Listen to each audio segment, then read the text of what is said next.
Regularly पढ़ने वाले हो, उसके साथ में रेगुलरली उसकी आज्ञाओं को मानने वाले हो, ये परमेश्वर देखता है और परमेश्वर उसी पर ज्यादा काम करता है. Praise the Lord.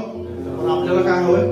सक्सेस हवं. ठीक आहे, सक्सेस मिळणार आहे, पण ते सक्सेस मिळत असताना समजा मी आतून पोकळ होत चाललेलं आहे, तर तिथं पोचाल पण खरे तुम्ही. पण जर तुम्हाला तुमचं आतमधलं पोकळपणा असेल तर तुम्ही त्या सक्सेस मध्ये जास्त काळ टिकू पण शकणार नाही.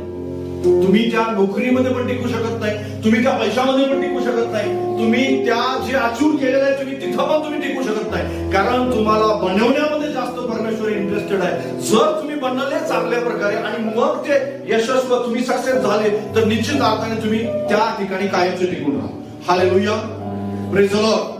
तरुण मुलं आहेत, त्यांना प्राप्त करायचंय काहीतरी. त्यांना कोणाला डॉक्टर व्हायचंय, कोणाला इंजिनियर व्हायचंय, कुणाला त्या ठिकाणी एक चांगल्या प्रकारची ₹1,00,000 पॅकेज असणारं, लाखोचं पॅकेज असणारं नोकरी मिळवायची, लाखों का पॅकेज